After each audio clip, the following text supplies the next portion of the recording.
يوم شتوي والجو برد، قفل صابر المحل بتاعه بسبب تقلب الجو وجري على بيته بأقصى سرعة. وأول لما وصل الدور الرابع اللي فيه شقته اتفاجئ بوجود طفل صغير قاعد على السلم قدام باب الشقة وبيعيط وبيرتعش من البرد.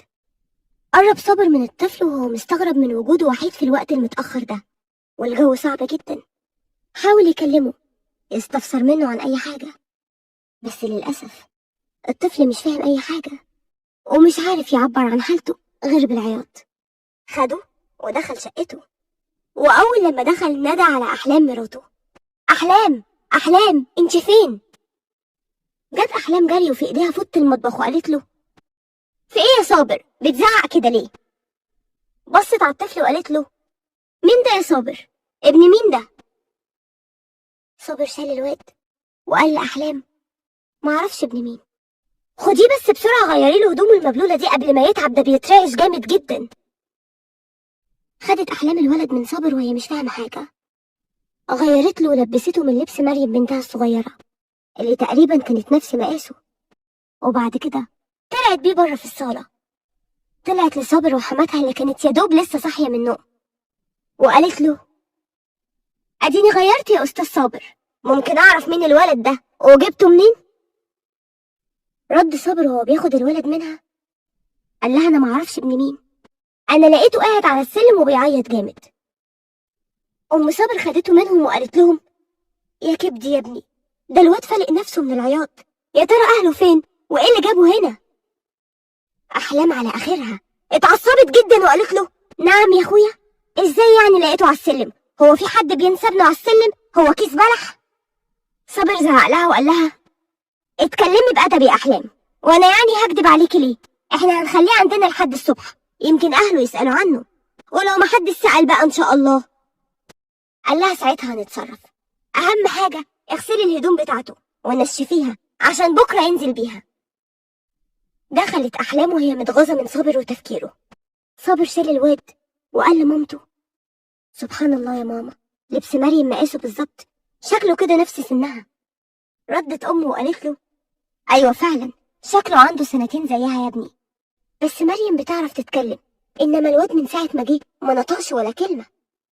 قال لها: فعلا يا أمي شكله عنده مشكلة في الكلام.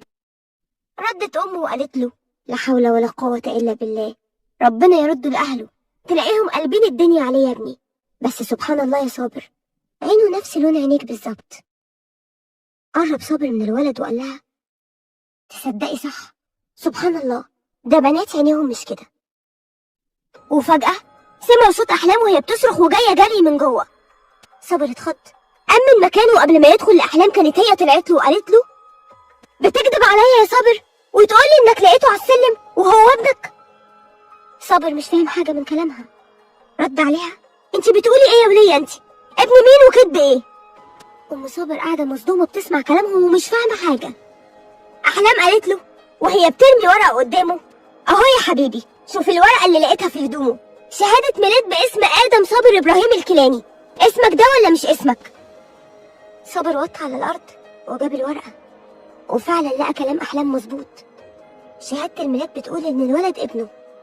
صابر هيتجنن، إزاي يحصل كده؟ ده أول مرة يشوف الولد، أول مرة يشوفه دلوقتي. بص على أحلام وعلى أمه وقال لهم: أنا والله ما أعرف حاجة عن الشهادة دي، الولد ده أنا أول مرة أشوفه، شفته على السلم والله. أحلام منهارة من العياط وقالت له: والجواب اللي مع الشهادة يا صابر برضه ما تعرفش عنه حاجة؟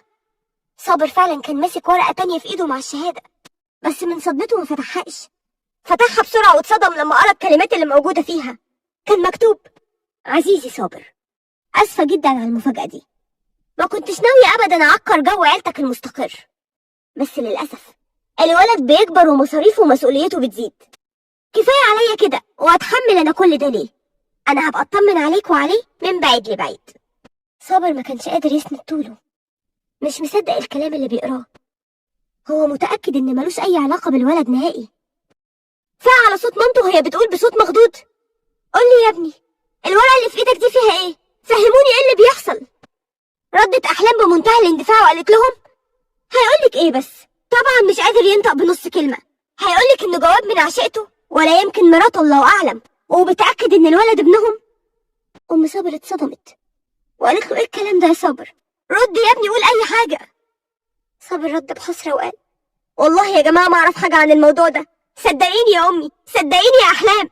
امه ردت وقالت مصدقاك يا ابني، مصدقاك. احلام دمها كله بيغلي وكانت عامله زي البركان، بصت عليهم وقالت لهم اصدق مين؟ اصدقك انت واكدب شهاده الميلاد والجواب وكمان الشبه الواضح اللي بينك وبين الولد. صابر قال لها كفايه بقى، قلتلك مش ابني، اكيد في غلط، في غلط. احلام سكتت ثواني وبعد كده قالت لهم مفيش حل غير التحليل، التحليل اللي هيثبت لنا اذا كان ابنك ولا لا. احنا هننزل بكره من بدري ونعمل تحليل ونشوف بعدها ايه اللي هيحصل. صابر وامه بصوا لبعض وبعد كده بصوا لاحلام باستسلام. وتاني يوم فعلا نزلوا معاهم الولد. الكل اعصابه متوتره، محدش بينطق خالص. عملوا التحليل وعرفوا ان النتيجه هتطلع كمان يومين.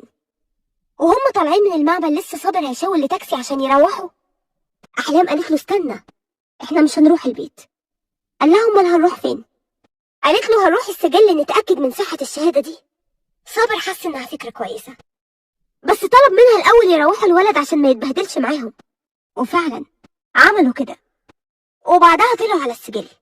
وهناك اتصدموا اول صدمه لما الموظف اكد لهم ان الشهاده صحيحه ومش مزوره، وقال لهم كمان ان استحاله طفل يتسجل من غير الاب او اي حد من اهل الاب. احلام بصت لصابر والدموع في عينيها وقالت له يعني انت كمان اللي جيت سجلته بنفسك يا صابر؟ اكيد انت، ما انت ما عندكش اخوات. صابر مصدوم من اللي بيحصل له، حاجه حصلت له غريبه في يوم وليله، حياته اتشقلبت ويا ريته فهم حاجه.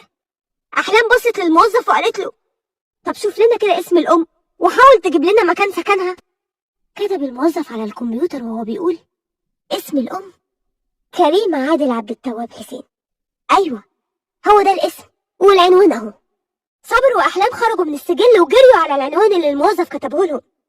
كانت منطقه شعبيه من الدرجه الاولى. وصلوا عند البيت وفضلوا يخبطوا بكل قوتهم. كانوا حاسين ان اللغز اللي هم فيه حل ورا الباب القديم المتهالك ده، بس للاسف محدش فتح. ما كانوش عارفين يعملوا ايه، يمشوا ولا يسالوا حد من المنطقه. صابر قال تعالي نسال اي حد من اهل المنطقه. احلام بصت له وقالت له استنى خلينا نخبط تاني يمكن حد يفتح. وهم بيخبطوا تاني على الشقه ظهرت واحده طالعه على السلم ومعاها اكياس كتير. وقفت قدامهم وقالت لهم خير عايزين مين؟ احلام قالت لها عايزين واحده اسمها كريمه، هي ساكنه هنا. الست بصت بحزن وقالت كريمه دي بقالها يجي سنتين ما ظهرتش ولا جت هنا خالص. صابر قال لها يعني انت شفتيها اخر مره من سنتين؟ الست بصت لصابر وظهر على وشها الدهشه وقالت له انت استاذ صابر صح؟ ازيك عامل ايه؟ احلام وصابر اتفاجئوا من كلامها، بس احلام ما قدرتش تستحمل وقالت انت تعرفيه منين يا ست انتي؟ ردت الست بتلقائيه اعرفه من كريمه، كانت دايما بتوريني صوره وبتحكي لي عنه. احلام بصت لصابر بغيظ وبعد كده قالت للست كانت بتقولك ايه بقى عنه ان شاء الله؟ الست قالت بمنتهى التلقائيه كانت بتقولي انه جوزها المسافر، انها بتحبه قوي بس طول الوقت بتعاني من بعده. صابر مسك في الست وكان هيموتها في ايده وهو بيقول لها انت كدابه، انا ما اعرفش مين كريمه دي، قولي الحقيقه انا موتك في ايدي. احلام ما قدرتش تستحمل جريت. صابر ما كانش عارف يعمل ايه، الست هتموت في ايده والناس بدات تتلم عليهم واحلام كمان جريت ومش عارف راحت فين. خاف لا تعمل حاجه في نفسها، ساب الست وجري عشان يلحق احلام. لقاها واقفه على اول الشارع بتشاور العربيات وحالتها صعبه جدا. واول لما قرب منها كانت وقفت تاكسي وركبت فيه. راح ركب بسرعه جنب السواق من غير ما يتكلم معاها ولا كلمه. احلام جريت على اوضتها وقفلت على نفسها بالمفتاح. صابر حاول يكلمها بس من غير فايده، ما كانتش بترد عليه نهائي. ام صابر لما شافت الوضع قلقت اكتر وما سابتش صابر غير لما حكى لها كل اللي حصل معاهم. وهو بيحكي لامه احلام طلعت من اوضتها ومعاها شنطه سفر كبيره وبناتها مروه ومريم. ام صابر قالت لها رايحه على فين يا احلام؟ هتسيبي بيتك وتروحي فين؟ قالت لها رايحه عند اخويا، انا خلاص ماليش عيشه هنا. صابر اتعصب وقال لها مش هتمشي يا احلام، انت لازم تصدقيني، ما ينفعش تسيبوني لوحدي، انا موت من غيركم. ردت بتحدي وقالت له همشي يا صابر ومستنيه نتيجه التحليل. لو ظهرت براءتك فعلا تعالى خدني انا والبنات من عند اخويا، ولو العكس ابعت لي ورقة طلاقي. سلام يا صابر. مشيت احلام وبناتها في ايديها، وصابر واقف متكتف مش عارف يعمل ايه. بص على الولد لقاه نايم على الكنبة، كان عايز يخنقه ويخلص منه، يعني بناته يمشوا قدام عينيه وهو اللي يفضل معاه. ما كانش عارف طلعله منين وازاي. يا ريته كان سابه على السلم، لو يعرف ان هيخرب حياته كده ما كانش دخله معاه البيت، كان راح بيه لأقرب مركز شرطة وخلاص. والدته زي ما تكون حست بيه وقرت تفكيره، طبطبت عليه وقالت له استغفر ربنا يا صابر يا ابني، دي غمة وهتنزح يا حبيبي، ان شاء الله التحليل هينصرك يا ابني والحقيقة هتبان. أحلام وصلت عند بيت أخوها عماد، هي مرعوبة منه. عماد أخوها الوحيد، بس طول عمره صعب معاها، بالذات بعد وفاة مامتها وباباها. خبطت على الباب وهي بتترعش من الخوف، وأول لما الباب اتفتح الدنيا اسودت في عين أحلام، أغمى عليها. بعد ما فاقت حكت لأخوها ومراته كل اللي حصل معاها، والأول مرة عماد يتعاطف معاها وقال لها معقول صابر يطلع منه كل ده؟ ده أنا هطين عيشته لو الموضوع طلع حقيقي. أحلام بتعيط ومش بترد عليه، وهناء مرات عماد بتطبطب عليها وبتواسيها. عماد كمل كلامه وقال أنا هروح معاه وهو بيجيب التحليل، وليلتك سودا يا صابر لو طلع التحليل إيجابي. وبعد ما اليومين عدوا عماد كلم صابر وراحوا مع بعض عشان يجيبوا نتيجة التحليل. صابر متوتر، أعصابه خربانة، وعماد بيبصوا النظرة كلها تهديد ووعيد. وأول لما سمعوا نتيجة التحليل الدنيا لفت بيهم. صابر عقله اتشل من الصدمة، عماد مش مصدق إن كل ده يطلع من صابر الطيب الغلبان. عماد ما قدرش يمسك أعصابه أكتر من كده، قرب منه وقال له أنت تنسى أحلام يا صابر، وورقتها توصل لها بدل ما أوصلك لقبرك. صابر مش قادر يرد، هيقول إيه؟ هو متأكد إن الولد مش ابنه، بس للأسف كل حاجة حواليه بتثبت العكس. حتى نتيجة التحليل طلعت إيجابية. معقول التحليل هيكذب؟ معقول أصلا كل اللي بيحصل مع صابر ده يبقى حقيقي؟ وأول لما وصل البيت كانت مامته منتظراه على نار. قالت له طمني يا صابر، نتيجة التحليل قالت إيه؟ رد عليها بكسرة نفسه وقال لها الولد ابني يا أمي، نتيجة التحليل إيجابية. طول عمري كنت بتمنى الولد، وهو جه الولد وحياتي انتهت معاه. قالت له ابنك؟ ازاي بس ابنك يا ابني؟ قال لها والله يا أمي ما أعرف، أنا عمري ما غضبت ربنا لا قبل الجواز ولا بعده، وعمري ما فكرت حتى أتجوز على أحلام، دي حب حياتي. وحتى لو فكرت أجيب منين الفلوس؟ ده يا دوب اللي داخل مكفينا بالعافية. قالت له مصدقاك يا حبيبي، ده انت تربيتي، أكيد في غلط في الموضوع ده. قال لها غلط إيه بقى؟ ما خلاص حياتي انتهت، يا ريت أحلام تصدقني زيك كده، دي زي ما تكون مستنيالي على غلطة. قالت له يا ابني اعذرها، أي واحدة مكانها هتعمل كده، لكن أنا أم وعارفة تربيتي كويس، ده انت عمرك ما شربت السيجارة. صابر ركز بعد آخر جملة قالتها مامته، ده انت عمرك ما شربت السيجارة. سرح شوية وبعد كده افتكر الليلة إياها اللي اتدبس فيها من 3 سنين تقريبا، لما كان مخنوق وفكر يغير جو ويخرج مع صاحب ليه، بس للأسف اختياره للصاحب كان غلط. هو جلال جاره من زمان بس فاسد أخلاقيا، وللأسف كانت خروجه فاسدة كلها، شرب وستات ومسخرة. وقتها صابر مرضيش يكمل السهرة دي نهائي، واتخانق مع جلال خناقة كبيرة لدرجة إنه جاله صداع رهيب من الصدمة. ساعتها جلال صاحبه جاب له برشامة سحرية للصداع، وفعلا بعد ما خدها الصداع اختفى تماما. بس في جزء من الليلة دي صابر مش فاكره. البرشامة دي توهته عن الدنيا تماما لمدة ساعة. يا ترى ايه اللي حصل في الساعة دي؟ معقول الطفل ده تكون نتيجة أول غلطة غير مقصودة لصابر؟ صابر ساب والدته ونزل جري من البيت، راح لجلال اللي بيته في نفس المنطقة. وصل عند شقته وهو بيلهث من كتر الجري، خبط على الباب بكل قوته لدرجة إن الباب كان هيتكسر في إيده. جلال فتح الباب وهو بيزعق وبيقول مين اللي بيخبط كده؟ صابر، خير يا صابر في إيه؟ صابر قال له وهو مش قادر ياخد نفسه، جلال أنا عايزك في موضوع مهم، موضوع حياة أو موت. جلال استغرب من شكل صابر وقال له بسرعة اتفضل يا صابر تعال ادخل. صابر دخل مع جلال وبعد ما قعد وخد نفسه وقال له فاكر من 3 سنين تقريبا لما سهرتني معاك؟ جلال بص حواليه بقلق وقال له وطي صوتك يا عم مراتي تسمعك. ايوه طبعا فاكر يا سيدي، ايه انت عايز تكررها تاني ولا ايه؟ صابر قال له بلهفة هو انا عملت ايه ساعتها؟ جلال ضحك وقال له يا عم بقولك وطي صوتك، ده انت قلبت الدنيا يا صاحبي. صابر قال له قصدك ايه؟ قال له يا عم بهزر معاك، ما تقلقش محدش لمسك. صابر قال له مش وقت هزار يا جلال، بالله عليك قول لي انا عملت ايه بالظبط. جلال قال له مالك يا عم النهارده؟ والله ما عملت حاجه، انت يا دوب اخدت برشامه وما استحملتش وقعت مني، قعدت افوقك يجي ساعه، وبعد ما فقت كنت فاصل برضه وروحتك على طول. قال له طب ما تعرفش واحده اسمها كريمه؟ جلال اتوتر وقال له يا عم وطي صوتك، لا ما اعرفش حد بالاسم ده. صابر مشي من عند جلال وهو حيران وتايه. جلال عمره ما كان صاحبه، والمره الوحيده اللي خرج معاه فيها هيحصل له كل ده. يا ترى جلال صدق فعلا في كلامه، ولا بيخبي على صابر عشان ما يفتحش على نفسه ابواب كتير ممكن تخرب له حياته؟ ما كانش قدام صابر غير حل واحد، وهو انه يروح تاني عند بيت كريمه ويحاول يدور على الست اللي شافها على السلم ويعرف منها اصل وتفاصيل الحكايه. وفعلا وصل هناك، خبط تاني على شقه كريمه، بس برضه محدش فتح. ما كانش عارف هيوصل للست ازاي. هو المره اللي فاتت قابلها طالعه على السلم، وللاسف ما يعرفش هي ساكنه في انهي شقه في البيت. طيب يعمل ايه؟ يخبط على كل الشقق ويدور عليها؟ وحتى لو خبط هيقول عايز مين؟ ده حتى ما يعرفش اسمها. وهو بيفكر سمع صوت خطوات طالعة على السلم. اتمنى تكون هي، بس للأسف ما كانتش هي. كان راجل طويل وعريض وشراني. صابر قرر يسأله، ما كانش قدامه حل تاني. قال له لو سمحت يا أستاذ، أنا كنت بسأل على واحدة ساكنة هنا، بس للأسف أنا مش عارف هي ساكنة في أنهي شقة بالظبط. الراجل بص لصابر بشك وقال له اسمها ايه طيب؟ قال له انا معرفش اسمها للاسف، بس هي طويله كده وبيضه.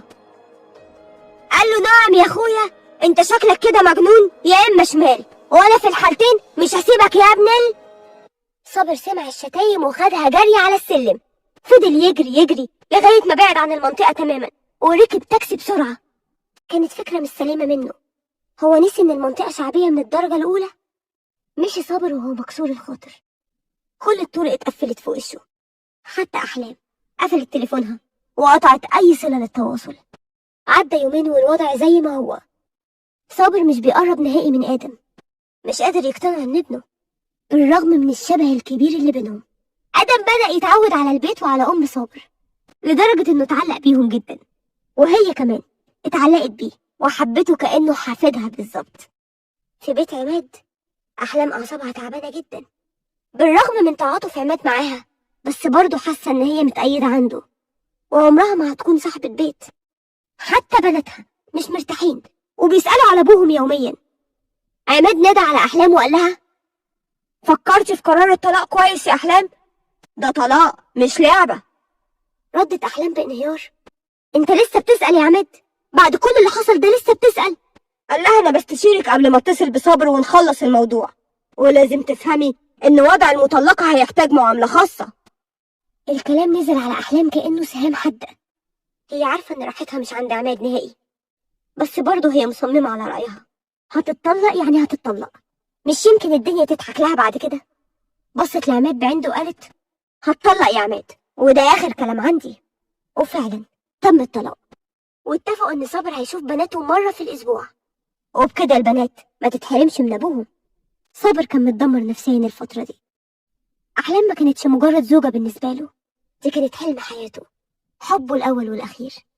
كتير مامته حذرته من الجوازة دي، أصل كان واضح قوي إن أحلام مش بتقبل صابر. اتجوزته مخصوص عشان تهرب من أخوها وتحكماته، بس صابر المسكين ما كانش مهتم بكل ده. كان شايف إنه مع مرور الوقت هيقدر يزرع حبه في قلبها. أصل الست عايزة إيه غير راجل يحبها ويحتويها، وده طبعا من وجهة نظره هو. لكن أحلام زيها زي ستات كتير، كانت محتاجة تشبع رغباتها المادية، أو على الأقل تكفي احتياجاتها واحتياجات بناتها اللي بيكبروا كل يوم قدام عينيها. وفلوس محل البقالة بتاع صابر كان يا دوب بيكفيهم بالعافية، مع إن في محلات كتير في نفس مجاله وبيكسبوا كويس جدا، بس تقريبا ده بيرجع للشخص ذات نفسه. أم صابر كانت حزينة قوي على ابنها، قربت منه وقالت له حاول تاني يا صابر مع مراتك، حاول عشان بناتك يتربوا في حضنك.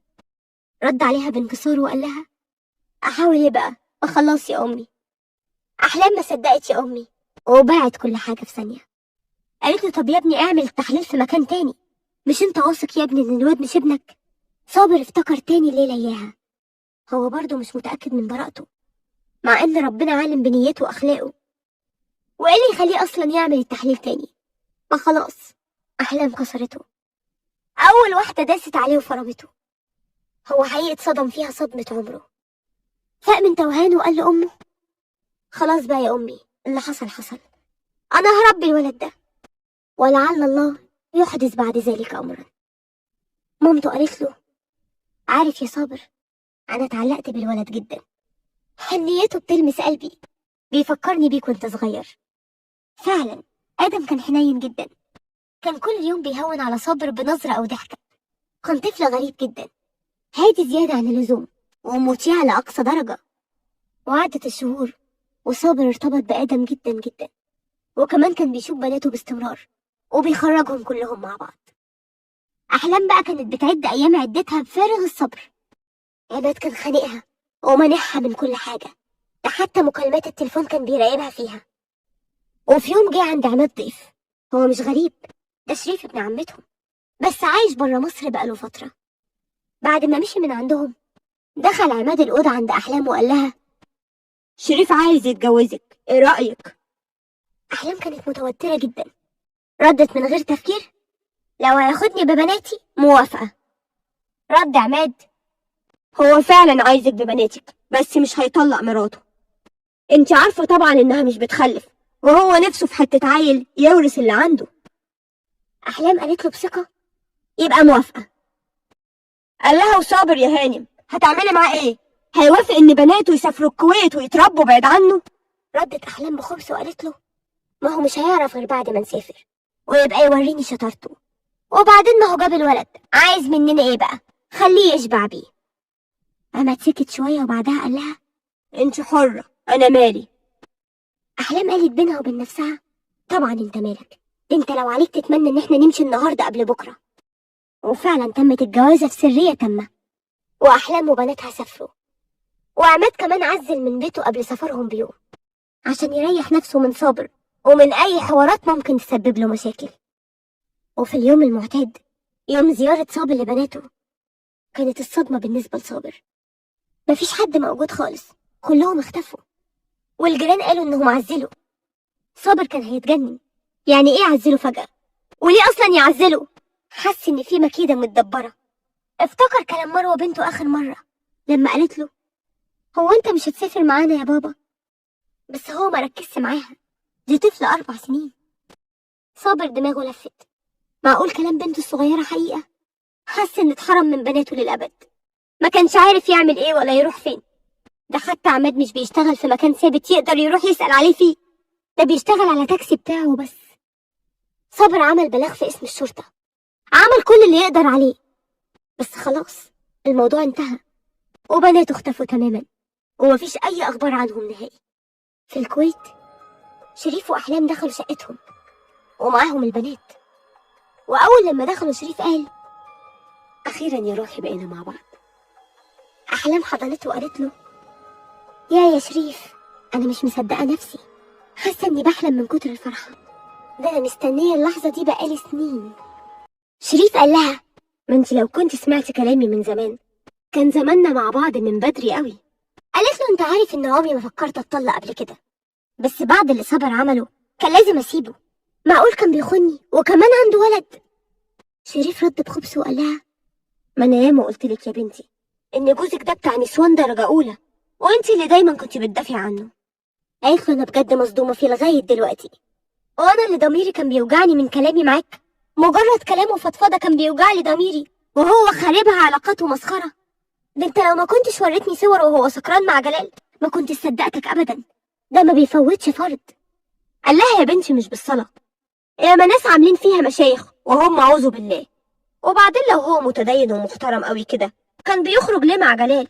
ما انت عارفة اخلاق جلال عاملة ازاي. قالت له: فعلا عندك حق، بس قولي صحيح، هو انت تعرف جلال منين؟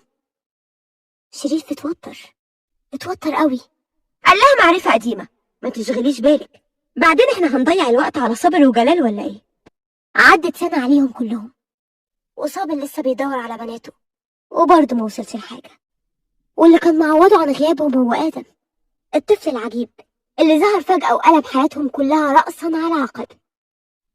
آدم كمان اتعلق بصابر جدا، وبدأ ينطق ويتكلم بعد ما كان متأخر في الكلام، زي ما يكون كان مفتقد الأمان ولقاه مع صابر. وزي أي طفل كانت كلمة بابا هي أول كلماته، وطبعا كانت موجهة لصابر. أم صابر كانت حزينة جدا على ابنها، كانت شايفة إن الدنيا جاية عليه مع إنه ما يستاهلش الشر ده أبدا، ولا هم الطيبين دايما كده حظهم قليل. كان نفسها ربنا يعوضه، كان نفسها تشوفه متجوز، بس متجوز بجد، متجوز من واحدة بتخاف عليه من قلبها وتقدره. عشان كده في مرة قالت له: ايه رأيك في شيماء بنت الحاج إبراهيم؟ مؤدبة ومتربية كويس قوي وعايزة تعيش يا ابني. صابر اتنهد وقال لها: وليه بس أظلمها معايا يا أمي؟ أنا مش مستعد للجواز نهائي. ردت أمه وقالت له: يا ابني هتقعد كده من غير جواز ليه بس؟ قال لها: أنا أخدت قرارات كتير غلط قبل كده ومش هكرر الغلط تاني. صابر كان قصده اختياره الأحلام، هو كان عارف من البداية عدم قبولها ليه، ورغم كده ما قدرش يسيطر على قلبه ويبعد عنها وكمل الجوازة. ودي كانت النتيجة. لو اتجوز دلوقتي يبقى هيختار بعقله بس، وهيفشل تاني لأن قلبه لسه مع أحلام، وده طبعا غصب عنه. بالنسبة بقى لأحلام وشريف، زاد عندهم فرد جديد في عيلتهم وهو زياد. طبعا شريف كان طاير من الفرحة بابنه اللي جاله بعد فترة طويلة من الحرمان، بس أحلام ما حسيتش بالفرحة نهائي من يوم ما اتجوزت شريف. بالعكس، دي عاشت معاه أسوأ سنة في حياتها كلها. ما كانتش أبدا تتوقع إنه بالبشاعة والدناءة دي. اكتشفت إن كلامه المعسول والمتزوق ده قناع لابسه عشان يداري بيه قسوته وبخله وندالته. بس هل هي مستعدة للطلاق مرة تانية؟ أكيد طبعا لأ. عشان كده قررت تستحمل وتصبر عشان ولادها التلاتة. وسبحان الله، اللي كان مصبرها على العذاب ده كله هي كلمات ضرتها، لأن وجعهم كان واحد وجروحهم كانت مشتركة. عشان كده كانوا بيواسوا بعض ويداووا جراح بعض بنفس الدواء، وهو الصبر. حتى عيال أحلام كبروا على حب كريمان وودها واعتبروها أمهم التانية، وهي كمان اعتبرتهم ولادها اللي كانت استحالة تخلفهم. ولفت الدنيا والسنين جريت وعدت بسرعة، عدت بسرعة البرق، لغاية ما آدم كبر وبقى عنده 25 سنة.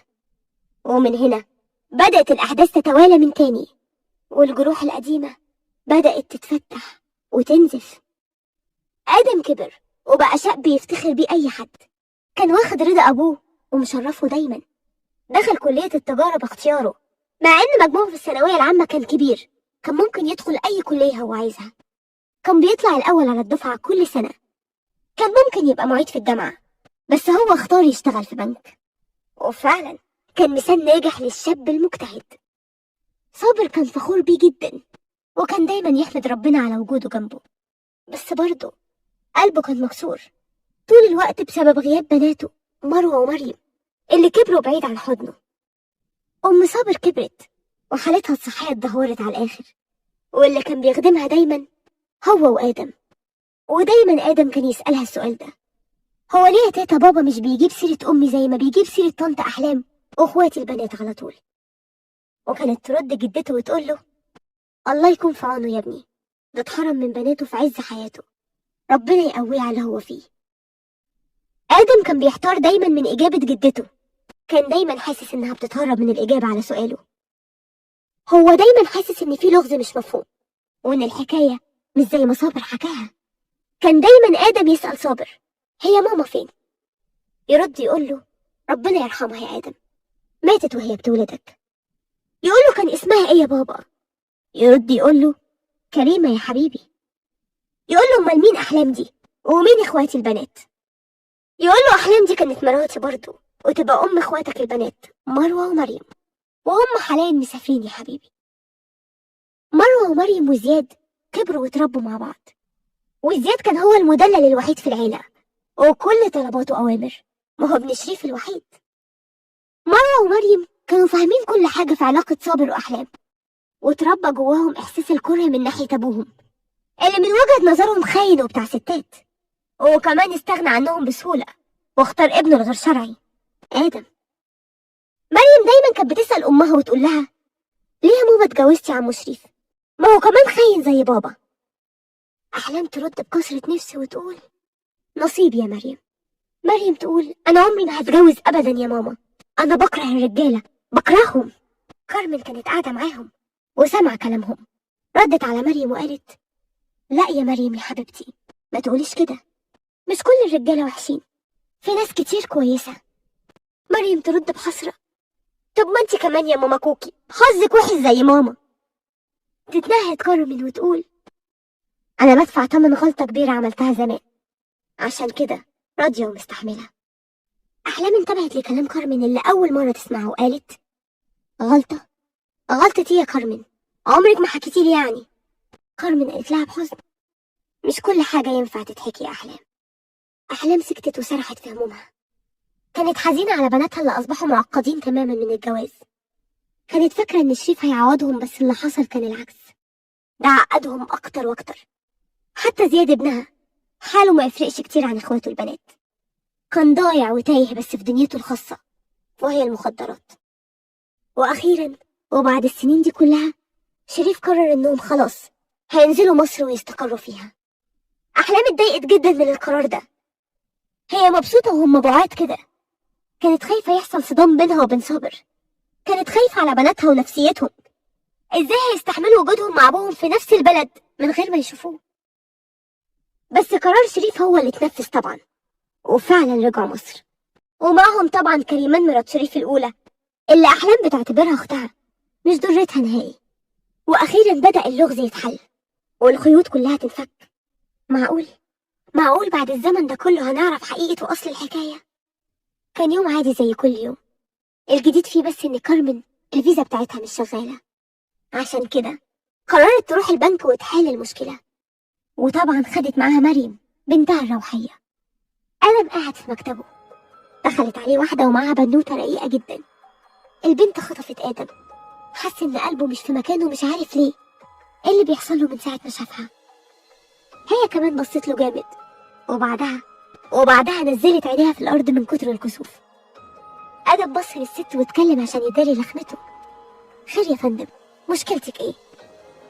قالت له لو سمحت الفيزا بتاعتي مش شغالة بقالها فترة، ممكن أعرف السبب؟ آدم مد إيده وخد الفيزا من كارمن، وفجأة عينيه برقت وبصلها جامد قوي وقال لها حضرتك متأكدة إن الفيزا دي بتاعتك؟ ردت عليه بعدم فهم وقالت له أيوة طبعا. قال لها يعني إيه؟ يعني ده اسمك؟ قالت له أيوة، أنا اسمي كريمة عادل عبد التواب حسين. مريم وآدم بصوا لبعض بصدمة. مريم أول مرة تسمع الاسم ده، هي طول عمرها عارفة إنها كارمن وبس. مريم قالت لها مين كريمة دي يا ماما؟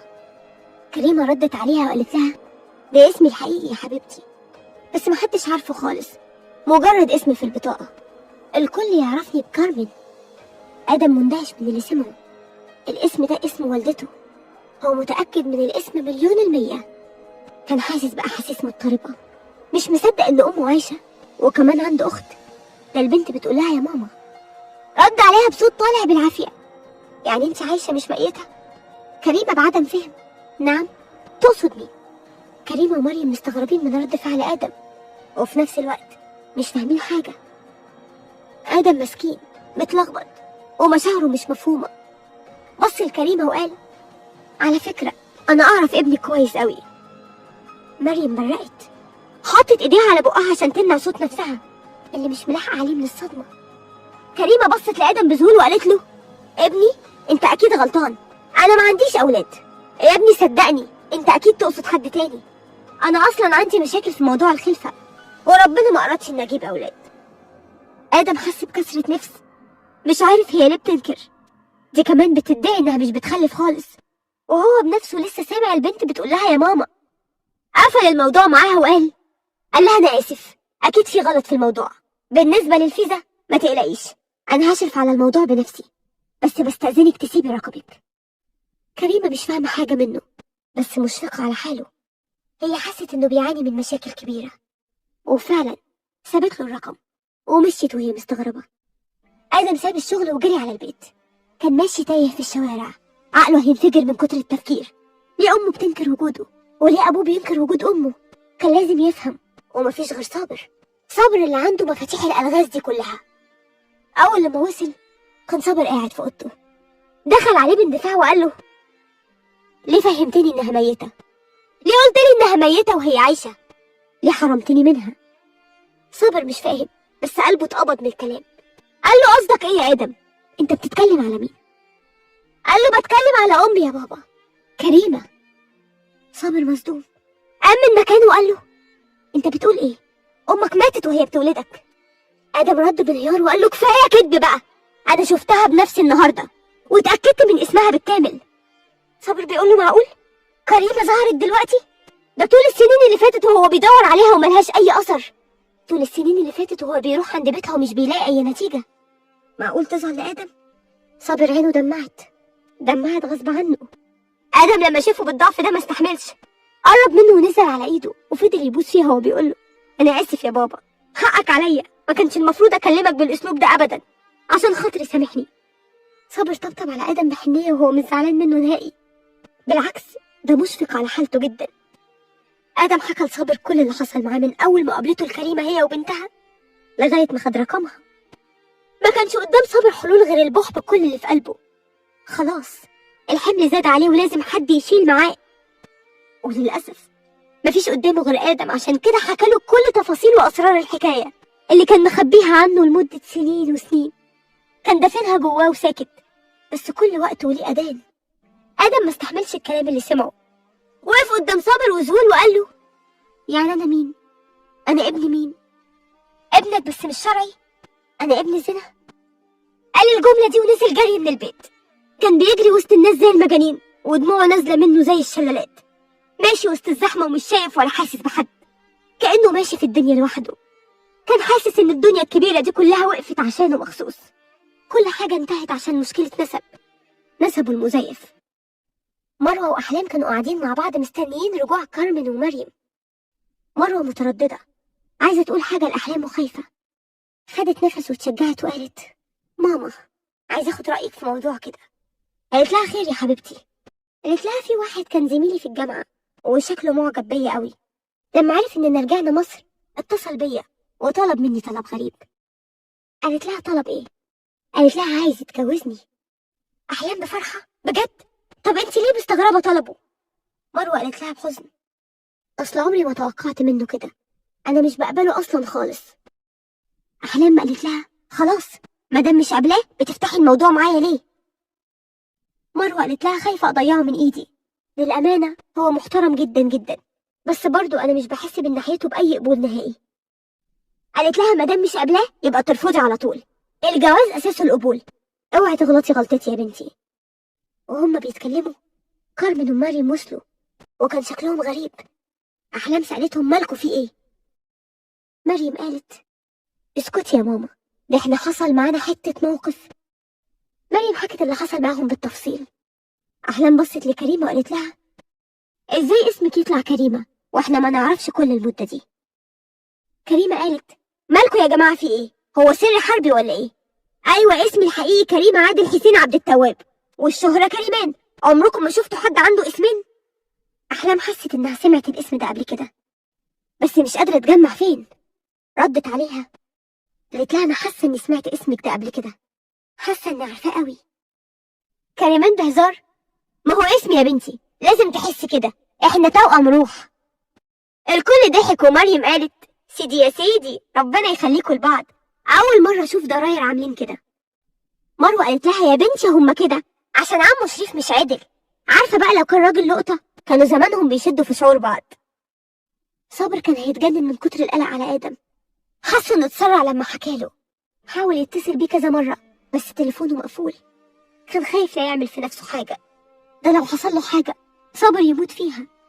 آدم مش مجرد ابن لصابر، ده عمره اللي ضاع وشبابه اللي مات بدري. آدم كل حاجة في حياة صابر. آدم كان بيلف في الشوارع لغاية لما رجليه ورمت، والغريب إنه مش حاسس بيها. وهو ماشي لقى نفسه قدام مسجد وناس داخلة تصلي، دخل معاهم يصلي وهو مش عارف دي صلاة ايه. المهم إنه دخل يناجي ربه، وبعد ما خلص صلاة وعرف إنها صلاة الفجر طلع موبايله وجاب رقم كريمة وقرر إنه يتصل بيها. كريمة صلت الفجر وقاعدة بتقول الأذكار كعادتها، تليفونها رن. اتفزعت من صوته، محدش بيتصل بيها أبدا في الوقت ده. لقت رقم غريب، قلقت أكتر، ردت وقالت السلام عليكم. مفيش صوت، محدش بيتكلم. قالت تاني ألو ألو، مين معايا؟ سمعت صوت حد بيعيط، اتخضت وقالت مين معايا؟ وصل لها صوته وقال لها نفسي أعرف أنا ابن حرام ولا لأ. كريمة مصدومة، مين معايا؟ شكلك طالب نمرة غلط. قال لها أنا آدم صابر الكيلاني. قال لها كده وقفل السكة. كريمة دورت على الاسم في دماغها، هي عارفة الاسم ده، سمعته قبل كده. اتخضت فجأة وقالت مع نفسها معقول؟ ده صابر طليق أحلام. جريت على أحلام وصحتها من النوم وحكت لها اللي حصل. أحلام اتصدمت، فضلت ساكتة وبعد كده قالت لها أيوة أنا كده افتكرت شفت اسمك فين. معقول أنت يا كارمن؟ أنت أم الولد؟ هي دي غلطتك اللي أنت مخبياها؟ كارمن بعدم فهم قالت لها أنا مش فاهمة حاجة، ولد مين اللي كلكم بتتكلموا عليه؟ أحلام حكت لكريمة كل الحكاية. كريمة كانت متأثرة جدا من اللي سمعته، هي فعلا ما تعرفش حاجة عن الموضوع ده ومش عارفة ازاي اسمها مكتوب في شهادة الميلاد. أحلام مصدقها طبعا، دي عشرة عمرها واختها. بصت لها بحزن وقالت لها أمال ايه هي غلطتك يا كريمة؟ كريمة سكتت وبعدها قالت هحكي لك يا أحلام. غصب عني حبيت واحد على شريف بسبب انشغاله المستمر عني. تعرفت عليه صدفة وحبيته من كل قلبي، كنت مستعدة أبيع الدنيا كلها عشانه، بس هو للأسف كان غرضه أكبر من الحب، كان عايز علاقة محرمة. في اللحظة دي فقت لنفسي وعرفت إني ظلمتها جدا، وبعدين جيتي انتي وبناتك وعوضتوني عن كل حاجة. أحلام قالت لها سبحان الله كما تدين تدان. يعني شريف كان بيحاول يغويني ويخرب بيتي، وفي نفس الوقت ربنا سلط شيطان تاني على أهل بيته. كريمة بحزن قالت لها هو شريف ده سبب كل المصايب، بس برضه احنا غلطنا. مفيش حاجة اسمها صديق ولا ابن خال ولا ابن عمة ولا أي قريب، كل دي علاقات محرمة ونهايتها دمار. أحلام بحسرة قالت لها عندك حق، أنا حاولت أعوض حرمان الأهل بشريف، كنت شايفاه سند وادي النتيجة. كريمة سكتت وقالت يبقى كده شريف أكيد هو اللي دبر موضوع الشهادة. أحلام اتفزعت وقالت يا لهوي، يعني ممكن يكون الولد مش ابن صابر فعلا؟ رن التليفون. أحلام قطعت كلامهم، رقم غريب. أحلام ردت أيوة مستشفى ايه؟ آدم رجع البيت بعد لفة طول الليل، كان شارد وتايه ومش قادر يسند طوله. صابر أول لما شافه جري عليه، قالوا ليه كده يا آدم؟ ليه تعمل فيا كده؟ أنا ذنبي إيه في كل اللي حصل؟ آدم مش بيرد على صابر، كأنه ولا سمع ولا حتى شايفه. دخل أوضته وقفل عليه الباب، وصابر قلبه اتكسر من منظره. في المستشفى كلهم متجمعين، أحلام، كريمة، شريف، والبنات كلهم منهارين على زياد اللي خد جرعة مخدرات زيادة وبين الحياة والموت. شريف هيتجنن على ابنه ومش عارف يعمل ايه. فجأة قال قدامهم كلهم أنا السبب في حالة زياد، حرمت صابر من بناته ولفقت له ابني بالكذب، وبعد كل السنين دي ربنا بينتقم مني في ابني الوحيد. يا ما استكترتك عليه يا أحلام، خططت ودبرت وأخدتك منه، ودلوقتي بدفع الثمن في ابني. كلهم مصدومين من كلامه. أحلام قالت بقهر انت بتقول ايه؟ وجبت الولد ده منين؟ وازاي كتبته باسم صابر والست اللي شفناها زمان؟ شريف قال لها انا اللي دبرت كل ده بمساعدة جلال، دفعت له مبلغ محترم وساعدني في كل حاجة، حتى التحليل مزور، والست تبعي، وكتبت في الشهادة اسم كريمة عشان اضمن ان محدش هيكشف اللعبة. آدم ده طفل يتيم لعيلة سورية ماتت بسبب القصف، ما تبقاش حد من عيلته غير جدته بس، أخدته ونزلت بيه على مصر، وبعد يومين اتوفت. الجيران ما كانوش عارفين يعملوا ايه، سابوه في دار ايتام لغاية ما تواصلوا مع السفارة السورية، وبالصدفة انا لقيته نفس شبه صابر، كأنه ابنه اللي ما خلفوش. كريمة بغضب انت ايه؟ ابليس؟ في اللحظة دي الدكتور طلع من أوضة زياد وعلى وشه ملامح الأسف. سكت شوية بعد كده قال لهم البقاء لله. بعد أسبوع في بيت صابر كل حاجة زي ما هي. آدم رافض الكلام ومش بيروح شغله، صابر وأمه هيموتوا عليه ومش عارفين يعملوا له إيه. فجأة الباب خبط عندهم، صابر فتح الباب، كانت واحدة ست ومعاها بنتين. صابر بصلهم وقال: أيوة، مين؟ مروة ومريم مش قادرين يمسكوا نفسهم، اترموا في حضنه وهم منهارين من العياط. الست كانت كريمة اللي راحت عند صابر بعد ما أحلام طلبت منها كده. كان لازم يعرفوه الحقيقة، كان لازم يرجعوا له بناته، يرجعوا له جزء من كرامته اللي اتهانت. صابر ما استحملش كلام كريمة، وقع من طوله. آدم جري بيه على المستشفى وكلهم راحوا معاه. لأول مرة الكل متعاطف مع صابر، لأول مرة الكل جنبه وفي ظهره. حتى آدم مش شاغله حكايته ولا يهمه جنسيته ايه. كل اللي فارق معاه أبوه الحقيقي صابر اللي لما فتح عينه على الدنيا لا قدامه فيها. آدم كان شايف إن اللي حصل له ده رحمة من ربنا. كده كده القدر اختار أهله، ولو صابر مش في حياته كان زمانه متربي في ملجأ طول عمره. شريف عايش فترة اكتئاب شديدة كان بيهرب منها بالشرب والمخدرات. كان طول الوقت بيردد الجملة دي: حرمته من بناته وجبت له ابن مزيف عشان أجيب ابن لنفسي، وهو ابني مشي وهو كل ولاده حواليه، حتى آدم الابن المزيف. وبعد فترة شريف مات نفس موتة ابنه بجرعة مخدرات زيادة. أحلام حزينة على ابنها اللي مات، محدش مصبرها غير كريمة. سبحان الله، هو في علاقة ضراير بالحب ده؟ لا خلاص، ما بقتش علاقة ضراير، أصبحوا اخواته بس. خلاص شريف مات وهم قرروا يكملوا حياتهم مع بعض. وبعد فترة من الوقت الكل متجمع في مسجد كبير، وبعد ما المأذون خلص بدأت الأصوات كلها تقول: بارك الله لهما وبارك عليهما وجمع بينهما في خير. مريم كانت أحلى عروسة لآدم، أجمل عريس، وصابر كان طاير من الفرحة. هو بيجوز ابنه وتربيته لبنته وحتة منه. آدم ومريم مقررين يعيشوا مع صابر، مقررين يفضلوا جنبه طول العمر. وبعد ما وصلوا بيتهم مريم قالت لآدم: هنقدر يا آدم نتجاوز كل اللي فات؟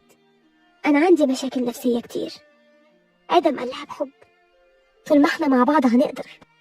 مريم ضحكت وقالت له: ماشي يا عم السوري، محدش قدك، بكرة تتمرد عليا وترجع بلدك وتتجوز واحدة من هناك. آدم مسك ايديها وقال لها: عيب عليكي، ده أنا تربية صابر اللي طول عمره فعلا صابر.